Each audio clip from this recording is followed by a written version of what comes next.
എല്ലാവർക്കും സ്വാഗതം. അപ്പോൾ നമ്മൾ സബ്സ്ക്രൈബ് ചെയ്യാത്തവരൊന്നും ചെയ്തോളൂ, ലൈക്ക് അടിക്കാൻ മറന്നവരൊന്നും അടിച്ചോളൂ, ആദ്യം തന്നെ അടിച്ചോ, അപ്പോൾ പിന്നെ മറന്നാലും കുഴപ്പമില്ലല്ലോ. അപ്പോൾ നമുക്ക് ഇന്ന് നല്ലൊരു വിഷയത്തിലേക്ക് കിടക്കാനുണ്ട്. എന്താ വെച്ചിട്ടുണ്ടെങ്കിൽ നല്ലൊരു കഥ നമുക്ക് നിങ്ങൾ പറയാനുണ്ട്. നടന്ന ഒരു സംഭവമാണ് നമ്മളൊന്ന് പറയാൻ പോണത്. എന്തായാലും അധികം വൈകേണ്ട വിഷയത്തിലേക്ക് കിടക്കണം. എന്താണെന്ന് വെച്ചിട്ടുണ്ടെങ്കിൽ സത്യശീലൻ എന്ന് വെച്ചാൽ ആളത്ര സത്യശീലനൊന്നല്ല, പേര് സത്യശീലനാന്ന് മാത്രം. അദ്ദേഹത്തിന് ഒരു 3 ആമക്കളുണ്ട്. 3 ആമക്കളും കല്യാണം കഴിഞ്ഞ് അവരൊക്കെ അവരെ ഭാര്യമാരെയും കൊണ്ട് അവരെ ജോലി സ്ഥലങ്ങളിലാണ്. ഈ സത്യശീലൻ മാത്രം ഒരു വലിയ വീട്ടിൽ ഒറ്റയ്ക്ക്. അയാളുടെ ഭാര്യ മരിച്ചു. അപ്പോൾ അയാൾക്ക് പിന്നെ വേറെ ഒന്നും നോക്കണ്ടല്ലോ. കാരണം എന്താ വെച്ചിട്ടുണ്ടെങ്കിൽ അവിടെ ദിവസം ഇയാൾക്ക് സഹായിക്കാനായിട്ട് ഒരു വേലക്കാരി വരും. സുന്ദരിയായ ഒത്തിരി പ്രായമുള്ളൊരു ഒരു 35-40 വയസ്സുള്ളൊരു വേലക്കാരിയാണ്. അവൾ വരും. അവളാണെന്ന് വെച്ചിട്ടുണ്ടെങ്കിൽ ഇയാളെ എടുത്ത് വന്നു കഴിഞ്ഞാൽ ഇയാൾ അത്ര അസാലിൻ്റെ പണികളൊക്കെ കഴിച്ച് ഇയാൾക്ക് അത്യാവശ്യം പരിപാടിക്കും കൊടുത്ത്, അതുപോലെ തന്നെ വേലയ്ക്ക് ചെയ്യുന്ന കാശ് ഒന്ന്, അതുപോലെ തന്നെ പരിപാടി ചെയ്ത് കിട്ടുന്ന കാശ് വേറെ. ഇത് രണ്ടും കൂടി കൊണ്ടാണ് ഇവള് പോണത്. അപ്പോൾ ഇയാളാണെന്ന് വെച്ചാൽ ദിവസം പരിപാടി ചെയ്യും. പരിപാടി ചെയ്ത് കഴിഞ്ഞാൽ ദിവസം ഇവൾക്ക് നല്ല പൈസയാണ്, ഇവൾക്ക് വലിയ ഇഷ്ടമാണ് ഇയാളെ. അപ്പോൾ ഇവളുടെ ജീവിതം അങ്ങനെ വളരെ മനോഹരമായിട്ട് പോകുന്നു. അങ്ങനെ നിൽക്കുന്ന സമയത്താണ് ഈ സത്യശീലൻ എന്ന, എല്ലാവരും അയാൾ വിളിക്കുന്നത് മാമൻ എന്നാണ്. സത്യശീലൻ എന്ന മാമൻ്റെ വീടിൻ്റെ അടുത്ത് തന്നെ ഒരു ഭാര്യ ഭർത്താക്കന്മാർ വാടകയ്ക്ക് വരണം. തൊട്ട് വീട് വലിയൊരു വീടാണ്. അങ്ങനെ ഈ ഭാര്യ ഭർത്താക്കന്മാർ വാടകയ്ക്ക് വന്ന ആ ഭാര്യനെ കണ്ടപ്പോൾ സത്യശീലൻ്റെ മനസ്സായി അങ്ങോട്ട് കുളിർത്തു. ഒരു സുന്ദരിയായ ഭാര്യ, എന്ത് ഭംഗിയെന്നാണ് കാണാനായിട്ട്. അപ്പോൾ ശരിക്കും പറഞ്ഞു കഴിഞ്ഞാൽ ഈ വേലക്കാരി ഒരു ശവമാണ് എന്നുള്ളത് തോന്നി. പിറ്റേ ദിവസം വേലക്കാരി വന്നപ്പോൾ പറഞ്ഞു, അതേ നിന്നെ എനിക്ക് പരിപാടിക്ക് വേണ്ട, നീ മതിയായി. അപ്പോൾ ഇവള് പറഞ്ഞു, അയ്യോ അതെങ്ങനെ ശരിയാവുക, ഈ കാശൊക്കെ കൊണ്ട് എൻ്റെ കുടുംബങ്ങൾ കഴിയുന്നത്, ഒരുപാട് കാശ് എനിക്ക് ആവശ്യമുണ്ട്, എൻ്റെ വീട് പണി നടക്കണം. അപ്പോൾ മാമ ഇങ്ങനെ പെട്ടെന്ന് എൻ്റെ പരിപാടി നിർത്തി കഴിഞ്ഞ് കഴിഞ്ഞാലോ, നീ വീട്ടുപണി ചെയ്തോ, അതിൻ്റെ കാശ് തരാം, നിൻ്റെ പരിപാടിക്ക് വേണ്ടെന്നല്ലേ ഞാൻ പറഞ്ഞിട്ടുള്ളൂ എന്ന് പറഞ്ഞു. അയ്യോ മാമ അത് കഷ്ടമാണല്ലോ, ഇനിയിപ്പോൾ ഞാൻ വേറെ ആളെ അന്വേഷിക്കേണ്ടി വരില്ലോ പരിപാടിക്ക് എന്ന് പറഞ്ഞു. അങ്ങനെ അവൾക്ക് വലിയ സങ്കടമായി. എന്നുവെച്ചിട്ടുണ്ടെങ്കിൽ മാമൻ പരിപാടി ചെയ്താലല്ലേ അപ്പം തന്നെ കാശ് കിട്ടുമല്ലേ, ഇന്നിപ്പോൾ വേണ്ടാന്നല്ലേ പറയണത്. മാമനാണെന്നുവെച്ചിട്ടുണ്ടെങ്കിൽ ഈ പെണ്ണിനെ കണ്ടപ്പോൾ അവിടെ അടുത്ത് വന്നുള്ള പെണ്ണിനെ കണ്ടപ്പോൾ കമ്പിയായിട്ട് യാതൊരു ഇതുമില്ല. നോക്കിയ പിന്നെ ഭർത്താവിന് അന്വേഷിക്കാൻ വേണ്ടി ഭർത്താവിന് ബാങ്കിലെ ജോലി. അപ്പോൾ അവർക്ക് കുട്ടികളില്ല. അപ്പോൾ എന്തുണ്ടായെന്ന് വെച്ചിട്ടുണ്ടെങ്കിൽ മാമൻ ഒരു ദിവസം എങ്ങനെയെങ്കിലും ഈ ഭർത്താവ് ജോലിക്ക് പോകുമ്പോൾ ഭാര്യയുടെ അടുത്ത് എന്തെങ്കിലും ചെന്ന് പറഞ്ഞൊന്ന് മുട്ടണ്ടേ, ഒന്ന് പരിചയപ്പെടണ്ടേ എന്ന് പറഞ്ഞിട്ട് മാമൻ എന്താ വെച്ചാൽ കുറച്ച് വഴുതിനിയ കടയിൽ നിന്ന് വാങ്ങിച്ചു കൊണ്ടുവന്നിട്ട് ഭർത്താവ് പോയി വഴിക്ക് വാതിൽ വന്ന് കോളിമ്പല്ലടിച്ചു. അവിടെ വന്ന് വാല് പറഞ്ഞു, ഞാൻ അപ്പുറത്ത് താമസിക്കുന്ന സത്യശീലൻ, എന്നെല്ലാവരും മാമാന്നാണ് വിളിക്കുക. അപ്പോൾ അവൾ പറഞ്ഞു, ഞാൻ കണ്ടിട്ടുണ്ട് എന്ന് പറഞ്ഞു.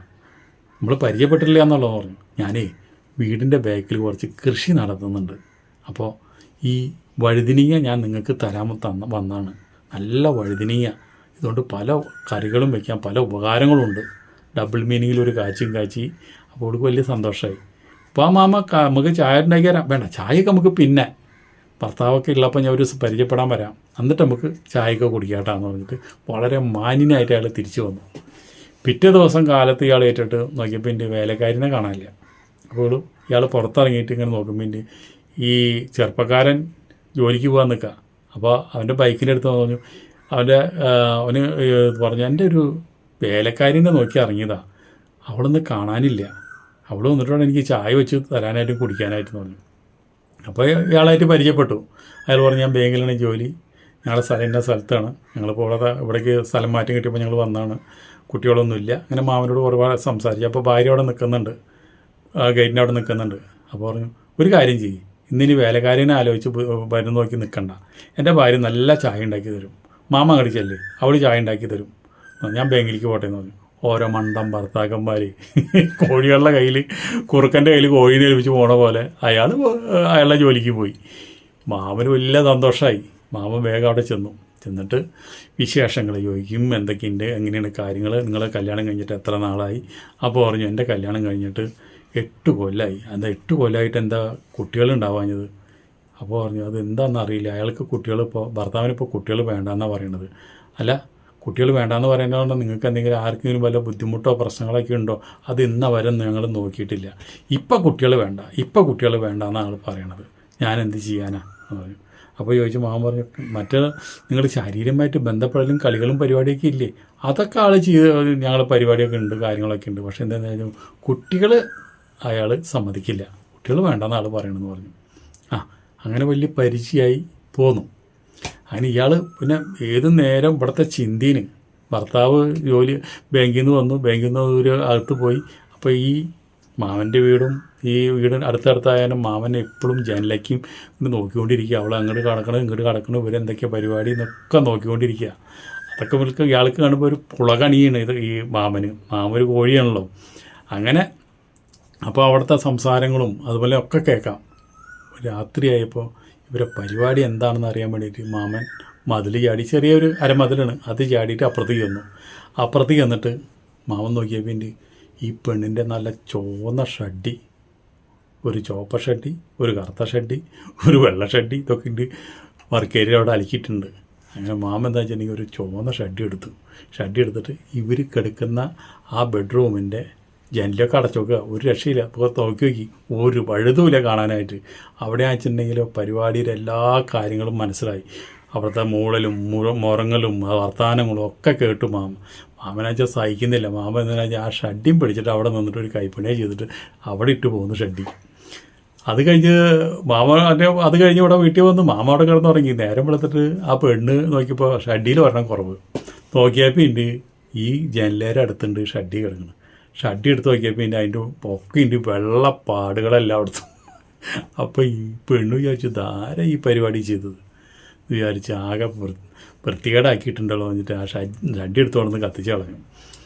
അത് കഴിഞ്ഞ് അങ്ങനെ എന്തുണ്ടായി വെച്ചിട്ടുണ്ടെങ്കിൽ ഒരു ദിവസം ഇവിടെ മാമൻ പറഞ്ഞു, അതേ ഇവൻ്റെ ഭർത്താവ് ജോലി കഴിഞ്ഞ് വന്നപ്പോൾ പറഞ്ഞു, നമുക്ക് സ്മോൾ അടിക്കുക, എൻ്റെ വീട്ടിൽ നിന്ന് അടിക്കാം എന്ന് പറഞ്ഞു. അപ്പോൾ ഇയാൾക്ക് വലിയ സന്തോഷമായി, ബാങ്കിൽ ജോലിയുള്ള ആൾക്ക്.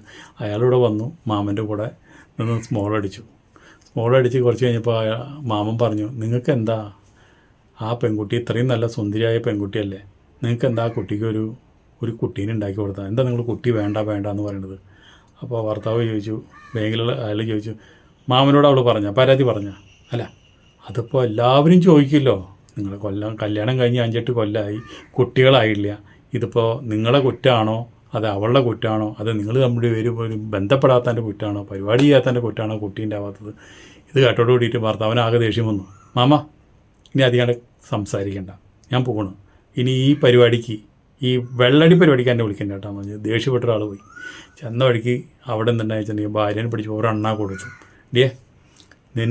നമ്മുടെ ബെഡ്റൂമിലെ കാര്യങ്ങളും നിനക്ക് കുട്ടികളില്ല എന്നുള്ള കാര്യങ്ങളും കുട്ടികൾ ഞാൻ ഉണ്ടാക്കി തരുന്നില്ല എന്നുള്ള കാര്യങ്ങളൊക്കെ നീ എന്തിനാ ആ മാമനോട് പോയി പറഞ്ഞത്? അപ്പം നീ ഇവിടെ നടക്കുന്ന കാര്യങ്ങളൊക്കെ നാട്ടുകാരോട് പറഞ്ഞു നടക്കലല്ലോ എൻ്റെ പണിയില്ലേ. അവർ പോലെ ഗംഭീര വഴക്കായി. അപ്പോൾ മാമ അവിടെ നിന്ന് കേൾക്കുന്നുണ്ട് വഴക്കായി കുറച്ച് കഴിഞ്ഞപ്പോൾ മാമൻ ഇവിടേക്ക് കയറി വന്നിട്ട് പറഞ്ഞു, അതേ നിങ്ങൾ വഴക്കൂടെ തല്ലൂടൊന്നും ചെയ്യരുത്, ഞാനങ്ങനെ ഒരു കാര്യം പറഞ്ഞു എന്ന് വിചാരിച്ചിട്ടുണ്ടെങ്കിൽ അത് നിങ്ങൾക്ക് വേണ്ടി നല്ലതിന് വേണ്ടി പറഞ്ഞതാണ്. അപ്പോൾ ഇയാളെന്താ ചെയ്യാം, നല്ലതിന് വേണ്ടി പറയാത്ത എൻ്റെ ഭാര്യനെ നിങ്ങളോട് എടുത്തോ, ഞാൻ പോകുന്നുണ്ടോ അതിൻ്റെ ബാഗ് എടുത്ത് അയാളുടെ ഡ്രസ്സൊക്കെ എടുത്ത് അയാൾ ആ രാത്രി തന്നെ ബൈക്ക് എടുത്തിട്ട് അയാൾ പോകണ്ടായി. ഇത് കേട്ടപ്പോൾ മാമന് വലിയ വിഷമായി. അപ്പോൾ മാമൻ്റെ പെണ്ണ് പറഞ്ഞു എന്താ വെച്ചിട്ടുണ്ടെങ്കിൽ, അതേ ഇത് ആദ്യമൊന്നല്ല, ഇതുപോലെ തന്നെ പല പ്രാവശ്യം ഈ കുട്ടികളുടെ പേരും പറഞ്ഞ് ഇയാൾ ബാഗ് എടുത്തിട്ട് പോയിട്ടുണ്ട്. അത് നാളെയും കഴിഞ്ഞ് മറ്റന്നാൾ വൈകുന്നേരത്തെ അല്ലെങ്കിൽ നാളെ വൈകുന്നേരം ബാങ്കിൻ്റെ സമയം കഴിഞ്ഞ് അയാളുകൊണ്ട് വരും. എന്നാലും എനിക്കിത് എന്നെ അടിച്ചു, ഇതിനു മുമ്പ് അടിക്കാറില്ല, എന്നെ അടിച്ചു, അതിലെനിക്ക് വലിയ വിഷമമായി, എനിക്ക് ആകെ ഹെഡേക്കായി, തലവേദന എടുത്തിട്ട് ഇരിക്കാൻ ഞാൻ പറഞ്ഞു. പറഞ്ഞു എന്തായാലും ആൾ നാളെ കാലത്ത് വരില്ലോ, ഞാനിവിടെ അടുത്തുണ്ട്, നിങ്ങളൊന്നും പഠിക്കണ്ട, സുഖമായിട്ട് വാലടച്ച് കിടന്നോളൂ പറഞ്ഞു. അപ്പോൾ ഇവിടെ പറഞ്ഞു, മാമ പോവല്ല മാമൻ പോയി കഴിഞ്ഞാൽ ഒറ്റയ്ക്കാവും, ഞാൻ ഓരോന്ന് ആലോചിച്ച് ചിലപ്പോൾ വല്ല കടുങ്കയൊക്കെ വൈകുന്നേരം ചെയ്തെന്ന് വരും, അപ്പോൾ അതുകൊണ്ട് മാമ എന്നെ ഇവിടെ സമാധാനിക്കാൻ മാമ ഇവിടെ ഇരിക്കും എന്ന് പറഞ്ഞു. അപ്പോൾ മാമ പറഞ്ഞു, ഒരു കാര്യം ചെയ്യും, മാമ കള്ളനാണ് കേട്ടോ, എന്നിരുന്നാലും ഒരു പെട്ടെന്ന് മോൻ കൂടി അഴിഞ്ഞു വിടാൻ പാടില്ലല്ലോ, അവളായിട്ട് തരട്ടെ, അതല്ല കൂടുതൽ സൗകര്യം എന്ന് വിചാരിച്ചിട്ട് മാമൻ വെയിറ്റ് ചെയ്യണത്. അങ്ങനെ കുറച്ച് കഴിഞ്ഞപ്പോൾ പറഞ്ഞു, മാമൻ ഇവിടെ ഇരുന്നോളാം, മോള് പോയി കിടന്നുറങ്ങിക്കോ, നേരം വെളുക്കുന്നവരെ ഞാൻ ഇവിടെ ഇരുന്നോളാം, അങ്ങനെ ഉറങ്ങാൻ വെച്ചാൽ ഞാൻ ഈ സോഫയിൽ കിടന്നുറങ്ങോളാം എന്ന് പറഞ്ഞു. അപ്പോൾ കുറച്ച് കഴിഞ്ഞപ്പോൾ പറഞ്ഞു, ഞാൻ കിടക്കുന്നതിന് മുമ്പ് എനിക്ക് ഭയങ്കര തലവേദന മാമ, അപ്പോൾ അതുകൊണ്ട് അതുപോലെ തന്നെ എന്നെ അടിച്ചപ്പോൾ ഞാൻ അങ്ങോട്ട് മറിഞ്ഞ് വീണു, എൻ്റെ കാലിൻ്റെ ഈ കണ്ണിങ്കാലിൽ ഭയങ്കര വേദനയുണ്ട്, മാമൻ എന്തെങ്കിലും ആ ബാമുണ്ട്, അതൊന്ന് നെറ്റിയിലും കാലിലൊന്ന് പരട്ടി തരാൻ പറഞ്ഞു. അങ്ങനെ മാമന് വലിയ സന്തോഷമായി. മാമൻ ബാമെടുത്ത് നെറ്റിമ പരട്ടി കൊടുത്തു. ഇനിയിപ്പോൾ എങ്ങനെ കുറഞ്ഞാ, ഇനി എൻ്റെ കാലുമൊന്ന് പരട്ടി തരാൻ പറഞ്ഞു. അപ്പം മാമൻ്റെ ഡ്രസ്സ് എന്താണെന്ന് വെച്ചിട്ടുണ്ടെങ്കിൽ ഒരു കള്ളിമുണ്ടും ഷർട്ടി പോലും ഇല്ല, ഒരു കള്ളിമുണ്ടും ഒരു ടീഷർട്ടാണ് ഇട്ട് പോകണത്. അപ്പോൾ പിന്നെ മാമൻ ഈ കാലിൻ്റെ ഞെരണി കലുമ്പോൾ ഈ ബാമിട്ടിട്ട് അങ്ങോട്ട് ഉഴിയാൻ തുടങ്ങി. കുറച്ച് കഴിഞ്ഞപ്പോൾ മാമൻ്റെ കുട്ടപ്പൻ പഴം അങ്ങോട്ട് എണീറ്റ് തന്നെയല്ല, നല്ല വലുപ്പത്തിൽ അങ്ങോട്ട് വന്നു. ഇവൾക്ക് നോക്കിയപ്പോൾ ഇവൾക്ക് പഴം കാണാം. എന്താ വെച്ചിട്ടുണ്ടെങ്കിൽ ഈ കള്ളിമുണ്ടിൻ്റെ മുകളിൽ കൂടെ നിൽക്കണത്, അതിൻ്റെ ഇടയിൽ കൂടെ മൂപ്പര് പഴം പുറത്തേക്ക് വന്ന് നിൽക്കുക. ഈ മാമനാച്ചാൽ ഞരണിക്കാലുമ്പോൾ കാലിൻ്റെ കണ്ണിക്കാലുമ്പോൾ തിരുമ്പി കാലിൻ്റെ അവിടേക്ക് മുട്ടുകാലിൻ്റെ അവിടെ വരെ എത്തി മൂപ്പര് തിരുമ്പിയിട്ട് പിന്നെ തുടയിലേക്ക് എത്തുന്നത്. ഇപ്പം ഇങ്ങനൊരു അവസരത്തിൽ ഏത് പെണ്ണായാലും അപ്പം കയറി പിടിച്ച് പോകും പഴത്തമ്മ. അതെന്നെ ഇവളും ചെയ്തു. മാമൻ്റെ പഴത്തമ്മ കയറി പിടിച്ചോടുകൂടി പിന്നെ മാമന് പറയണ്ടല്ലോ, സോഫയിൽ ഇരുത്തിയിട്ട് തന്നെ അവരങ്ങനെ അവർ അടിപൊളിയായിട്ട് ബന്ധപ്പെടലൊക്കെ കഴിഞ്ഞപ്പോൾ മാമനോട് പറയാം, മാമ ഇന്ന് മാമൻ ബന്ധപ്പെട്ടു, കുട്ടി ഉണ്ടാവുമോ മാമ? അപ്പോൾ പറഞ്ഞു, എനിക്ക് 3 ആമക്കളുണ്ട്, 4മതൊരു ഒരു ആൺകുട്ടി കൂടി വേണമെന്ന് പ്രതീക്ഷിച്ചിരിക്കുന്ന നേരത്തിന് ഭാര്യ മരിച്ചത്. എൻ്റെ ജാതകത്തിൽ 4മതൊരു ആൺകുട്ടിയും കൂടി എനിക്കുണ്ടാവും. ആ ആൺകുട്ടി എന്ന് പറഞ്ഞു കഴിഞ്ഞാൽ അവൻ നല്ല ജഗജില്ലിയായിട്ട് മാറും എന്നാ പറഞ്ഞു. അതുമല്ല, മാമൻ്റെ ഈ സൈഡിൽ ഇത് ഇത്ര വണ്ണത്തിലൊരു വലിയൊരു മറുകുണ്ട്. അപ്പോൾ ഈ മറുക് കണ്ട, ഇതെൻ്റെ ഭാഗ്യം മറുകാണത്. അത് എൻ്റെ 4മത്തെ മകനാണ് കിട്ടുക. ആ ഭാഗ്യം 4മത്തെ മകനെ കിട്ടുക. ആ 4മത്തെ മകൻ നിനക്കായിട്ടിരിക്കട്ടെ എന്ന് പറഞ്ഞു. ഇനി നമുക്ക് 1-2 പ്രാവശ്യം കൂടി ബന്ധപ്പെട്ടതിൽ ഇതിപ്പോൾ ശരിയായില്ലെങ്കിൽ തന്നെ എൻ്റെ പ്രായത്തിൽ കൂടുതലാണല്ലോ, 2 പ്രാവശ്യം കൂടി നമ്മൾ ബന്ധപ്പെട്ട് കഴിഞ്ഞാൽ നിനക്ക് എന്തായാലും ഒരു മകൻ ഉണ്ടാവും. അത് നിൻ്റെ ഭർത്താവിൻ്റെ മകനായിട്ട് നീ വളർത്തിക്കോ, അതും എൻ്റെ മകനുണ്ടാവണത്, അതും ഭാഗ്യവാനായിരിക്കും എന്ന് മാമൻ പറഞ്ഞു. ഇവൾക്കാണെങ്കിൽ ഒരുപാട് സന്തോഷമായി. പിറ്റേ ദിവസം എൻ്റെ സമയം കഴിഞ്ഞപ്പോൾ ഭർത്താവ് നേരിട്ട് ഇങ്ങോട്ട് വന്നു. ഇവള് പറഞ്ഞ പോലെ തന്നെ നേരിട്ട് ഇങ്ങോട്ട് വന്നു. അങ്ങനെ ഇവർ ജീവിതങ്ങളും കാര്യങ്ങളൊക്കെ തുടങ്ങി. അതുപോലെ തന്നെ മാമനാച്ചിട്ടുണ്ടെങ്കിൽ ഇയാൾ ബാങ്കിൽ പോയി കഴിഞ്ഞാൽ മാമൻ വരും, മാമൻ വന്നുള്ള പരിപാടി ചെയ്യും. അപ്പോൾ ഇവള് പറഞ്ഞു മാമനോട്, മാമൻ ഞാനിവിടെ താമസത്തിൽ വന്ന മുതൽ മാമനെ നോക്കണതും മാമൻ ഇതുപോലെ തന്നെ ആ വേലക്കാരിയായിട്ട് ബന്ധപ്പെടുന്നതും ഒക്കെ ഞാൻ കാണുന്നുണ്ട്. മാമനാണ് രാത്രി എൻ്റെ ഷഡ്ഡി എടുത്തുകൊണ്ട് വന്ന് ഇവിടെ ആകെ നശിപ്പിച്ച് കൈപ്പണിയൊക്കെ ചെയ്തിട്ട് അവിടെ ഇട്ട് പോയെന്ന് എനിക്കറിയാം. മാമൻ വഴുതിനിയെ കൊണ്ട് വന്നത് എന്തിനാണെന്ന് എനിക്കറിയാം. എല്ലാം അറിഞ്ഞുകൊണ്ട് തന്നെയാണ് ഞാൻ മാമൻ്റെ ആയിട്ട് ബന്ധപ്പെട്ടത്. എന്തായാലും എനിക്കൊരു കുട്ടി അത്യാവശ്യമാണ്, അയാളുടെ കൂടെ കൊടുന്ന കുട്ടി ഉണ്ടാവില്ല എന്നുള്ള ഉറപ്പുണ്ടോ. അപ്പോൾ ആ മാമന് മനസ്സിലാണ് ഇവളെല്ലാം ശ്രദ്ധിക്കുന്നുണ്ട്. പെണ്ണുങ്ങൾ നമ്മൾ വിചാരിച്ച പോലെയല്ല, അവർ നമ്മളെക്കാളും ഉൾക്കാഴ്ചയുള്ളവരാണ് പെണ്ണുങ്ങളെല്ലാം ശ്രദ്ധിച്ച് എല്ലാ കാര്യങ്ങളും അവർ ആണുങ്ങളെ ഒബ്സർവേഷൻ ചെയ്തിട്ടാണ് അവർ നിൽക്കുന്നത്. അവർ വെറുതെ ഇങ്ങനെ നോക്കിയാൽ മതി, പക്ഷേ അവർ നമ്മളെ സ്കാൻ ചെയ്തിരിക്കും. അതാണ് സ്ത്രീകൾ. അപ്പോൾ മാമൻ്റെ കള്ളബുദ്ധിയും കാര്യങ്ങളൊക്കെ അവിടെ ഇടിഞ്ഞു പൊളിഞ്ഞു വീണു. അത് കഴിഞ്ഞ് കുറച്ച് കഴിഞ്ഞപ്പോൾ ഇവള് ഗർഭിണിയായി. മാമൻ്റെ കിടാവന്നെ. അങ്ങനെ മാമൻ്റെ കിടാവിനെ ഇവള് പ്രസവിച്ചു കഴിഞ്ഞപ്പോഴാണ് ഞെട്ടിയത്. ഭർത്താവും ഭാര്യയും ഞെട്ടിയത് അതാണ്. എന്താണെന്ന് വെച്ചിട്ടുണ്ടെങ്കിൽ ജനിച്ചു കഴിഞ്ഞാൽ കുട്ടി ആൺകുട്ടിയാണ്. ആൺകുട്ടിക്ക് മാമനുള്ള പോലെ തന്നെ ഇവിടെ ഒരു മറുക്. മാമൻ്റെ വേറെ 2 പിള്ളേർക്കും ഇതുപോലെ മറുകുണ്ട്. ഇപ്പം 4മത് ജനിച്ച കുട്ടിക്കും ഇതുപോലെ തന്നെ ഒരു ഭയങ്കര ഒരു മറുക്. അതൊരു കാണാൻ അഴകുള്ളൊരു മറുകാണ് കേട്ടോ. ഒരു കൈമംഗല്യം മറ്റുള്ള കാര്യങ്ങളൊന്നുമല്ല. ഇത് കണ്ടോട് കൂടിയിട്ട് ഭർത്താവിന് സംശയമായി, ഇത് മാമൻ്റെ കുട്ടിയാണ് എന്നുള്ള കാര്യം ആൾ ഉറപ്പിച്ചു. ഭാര്യയായിട്ട് ഭയങ്കര വഴക്കുണ്ടായി. അപ്പോൾ മാമൻ വഴക്ക് തീർക്കാൻ ചെന്നപ്പോൾ മാമനോട് പറഞ്ഞു, മാമനെല്ലാം അറിയണാണല്ലോ, മാമനാണ് ഈ പണി ചെയ്ത് പോകുന്നത്, ഇത് മാമൻ്റെ കുട്ടി തന്നെയാണ് എന്ന് പറഞ്ഞു. പിന്നെ അയാൾക്ക് വേറെ വഴിയൊന്നുമില്ല, കുട്ടിയായി, ഇനി എന്തെങ്കിലും ഭാര്യനെ ഉപേക്ഷിക്കുക, വേറെ എന്തെങ്കിലും വഴിയുള്ളൂ. അയാളപ്പം തന്നെ ആ വാടക വീട് ഒഴിവാക്കിയിട്ട് അയാൾ ഭാര്യനെയും കൊണ്ടുപോയി. മാമന് സന്തോഷമായി. ഒരു കുട്ടിയെ കൊടുക്കാമെന്ന് പറഞ്ഞാൽ അവളെടുത്തോട്ടെ എന്ന് പറഞ്ഞ് മാമൻ അവിടെ ഇരുന്നു. കുറച്ച് കഴിഞ്ഞ് ഒരു 3 കൊല്ലം കഴിഞ്ഞതിന് ശേഷം ഇതുപോലെ തന്നെ അയാളുടെ ഭാര്യ ബാങ്ക് ഉദ്യോഗസ്ഥൻ, അയാളിപ്പം മാനേജറായി. ആ ബാങ്കിലെ മാനേജരും അയാളുടെ ഭാര്യയും, അന്ന് കണ്ട ആ സുന്ദരി, ആ ഭാര്യയും ഈ മറുകളുള്ള കുട്ടിയും വേറൊരു കുട്ടി ഒക്കത്തുമുണ്ട്. ഈ മാമൻ്റെ അടുത്തേക്ക് വന്നിട്ട് പറഞ്ഞു, മാമൻ്റെ കുട്ടിയാണോ എന്ന് ഞാൻ ടെസ്റ്റ് ചെയ്ത് നോക്കി, ഇത് എൻ്റെ രക്തത്തിലുണ്ടായതല്ല എന്നാണ് എനിക്ക് റിപ്പോർട്ട് കിട്ടിയത്. ഇനി മാമനെ ടെസ്റ്റ് ചെയ്ത് നോക്കി കഴിഞ്ഞാൽ അറിയാം അത് മാമൻ്റെ കുട്ടിയാണെന്നുള്ള കാര്യത്തിൽ 100% ഉറപ്പാണ്. എനിക്ക് ഒരു കുട്ടിയും കൂടി ഉണ്ടായി, ഇവിടുന്ന് പോയതിന് ശേഷം എനിക്കൊരു കുട്ടി ഉണ്ടായി, അത് പെൺകുട്ടീനെ. അതാണ് ഇപ്പോൾ അവളുടെ ഒക്കത്തിരിക്കുന്നത്. മാമന് 4മത്തെ കുട്ടി ഉണ്ടായി കഴിഞ്ഞാൽ ഭയങ്കര ഭാഗ്യമാണ്, രാജയോഗാണെന്നൊക്കെ എൻ്റെ ഭാര്യയോട് പറഞ്ഞു എന്നറിഞ്ഞു.